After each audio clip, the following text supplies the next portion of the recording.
Halo teman-teman,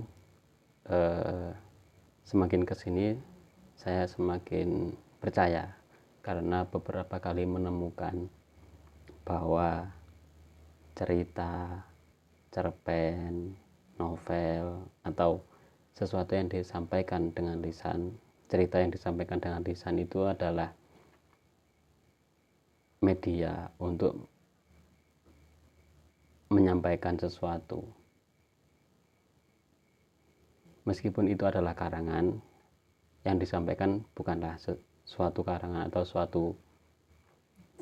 bukan sesuatu yang tidak terjadi, tapi itulah yang terjadi. Malam ini saya menemukan lagi hal itu di buku yang kemarin saya baca, Anak Bajang Menggiring Angin.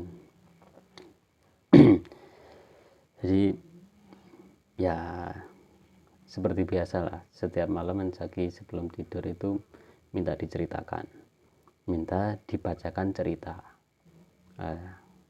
Buku yang masih dia ingin saya ceritakan adalah Anak Bajang Menggiring Angin ini.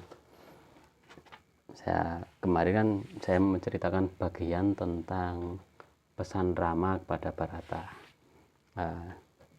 Malam ini saya membacakan lagi, terus bolak-balik bab, itu ketemu bagian yang menarik juga. Bagian ketika Anoman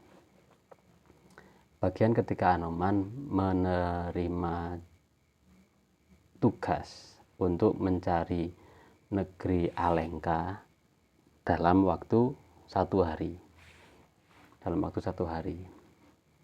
Nah, dalam perjalanan itu Anoman merasa hampir putus asa ketika sudah tengah hari, ketika waktunya hanya tinggal mungkin setengah hari gitu. Itu dia belum menemukan tanda-tanda di manakah negeri Alengka. Dia merasa putus asa, kayaknya saya tidak bisa memenuhi apa yang aku janjikan kepada Rama Wijaya. Nah, saat itu ya gambaran besarnya saya agak lupa. Jadi pada bagian itulah di tengah hampir putus asanya Anoman, letih, terus tidak ketemu, waktunya sudah mepet, itu dia beristirahat atau melewati sebuah telaga. Nah, di telaga itu ketika capek, dia merasa haus. Sebelumnya dalam seharian mencari kerajaan Alengka, tidak karena semangat ingin segera memenuhi janji, memenuhi tugas, itu dia tidak merasakan letih, tidak merasakan haus. Ketika di tengah perjalanan merasa lelah dan hampir putus asa, menemukan telaga dan timbullah rasa haus itu, baru dirasakan. Ketika dia mendekati telaga dan melihat bayangan wajah yang ada di telaga, dan itu adalah wajahnya sendiri, itu dia menemukan sosok kesatria, tidak lain adalah dirinya sendiri gitu. Telaga Nirmala namanya, telaga lah gitu, kurang tahu namanya. Di telaga itu dia kayak bercermin gitu ya, di air yang bening, yang tenang. Dia melihat sesosok kesatria, dan tidak lain adalah dirinya sendiri. Lalu terjadi dialog. Ketika dia mau minum, dia tersedot ke dalam telaga tersebut. Disitulah dia menemukan Cupu Mani Astagina. Ketika dia mengambil dan keluar lagi dari dalam telaga, dia bertemu dengan Dewa Matahari. Yang menarik adalah dialog antara Dewa Matahari dan Dewa Matahari, Batara Surya dan Anoman.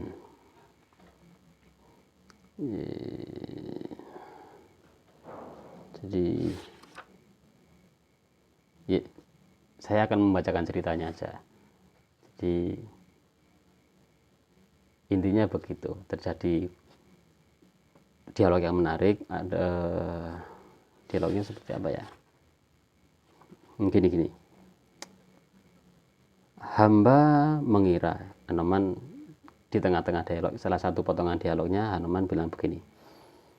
Anoman, Batara Yuda berkata kepada Anoman, Anoman, masih ingatkah kau akan masa kecilmu ketika kau ingin menelan matahari supaya tiada peredaran hari-hari dan kau bisa bermain-main dengan binatang hutan sesuka hati?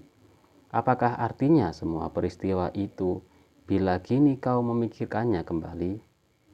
Lalu Anoman menjawab, hamba mengira matahari adalah bagian dari alam hamba, maka seharusnya janganlah bagian dari alam hamba itu malah menjadi penghalang bagi cita-cita kejujuran hati hamba.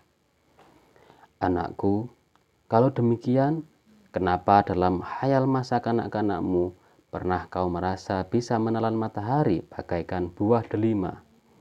Kenapa kini kau tak mau menganggapnya saja sebagai permainan anak-anak, laksana buah delima yang menyala, sehingga kau tetap dapat memasangnya sebagai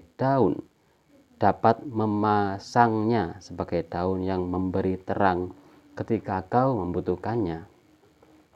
Hamba merasa tak mampu lagi, oh dewa, karena hamba telah meninggalkan hayalan anak-anak hamba. Anoman meninggalkan hayalan anak-anaknya. Apakah yang menyebabkan kau meninggalkan hayalan anak-anakmu, Anoman? Pengetahuan hamba. Ya, di sini antara imajinasi dan pengetahuan. Lalu Batara Surya bertanya kembali, mengapa pengetahuanmu meniadakan hayalanmu? Karena di dalam pengetahuan itu hamba tidak dapat pasrah. Maka si Batara Surya memberikan nasihat, maka anakku, hiduplah dalam ketidaktahuan, karena ketidaktahuanlah yang menyebabkan orang mudah pasrah pada sesuatu yang tidak diketahuinya. Pasrahkanlah dirimu pada alam yang kaya dengan rahasia yang tak terjangkau oleh pengetahuanmu. Maka alam pun akan memeliharamu dan mencintai dirimu, lalu menjadi bagian dari dirimu. Karena menjadi milikmu, alam tak akan lagi menghalangi cita-cita kejujuranmu. Berhadapan dengan rahasia alam yang besar, seperti matahari yang kau rasakan menghalangi cita-citamu hari ini. Demikian hakikat pengetahuan ini, Anoman, bahwa pengetahuan itu justru ketidaktahuan, dan bahwa pengetahuan itu bukan untuk menguasai, tapi untuk pasrah. Pengetahuan bukan untuk menguasai, tapi untuk pasrah. Memang kedengarannya seperti suatu kemustahilan, anakku, tapi maukah kau percaya pada kemustahilan itu dan pasrah dalam kemustahilan itu, supaya alam bisa dengan leluasa mencintai dirimu? Dialognya ini asik. Ini ya Sindunata gitu loh. Sindunata ya pasti bermain dengan filsafat dari India, nilai-nilai Mahabharata, nilai-nilai di sini Rama Wijaya lah. Tidak hanya India, ya mungkin itu juga berasal dari Indonesia, dari Nusantara. Dulu pas ada kelas sastra, di kelas sastra kelas 2 SMA itu ada perdebatan kan, kayak cerita-cerita Pandawa, cerita Mahabharata itu berasal dari mana? Apakah berasal dari Indonesia atau berasal dari India? Ya, itu menarik sebenarnya. Tapi saya tidak terlalu mengikuti. kembali ke topik tadi, bahwa semakin kesini semakin menemukan dan semakin menyadari dan menemukan bahwa cerita-cerita yang dulu saya anggap hanya ya cerita, hanya karangan, sesuatu yang khayal gitu, itu ya memang benar-benar terjadi.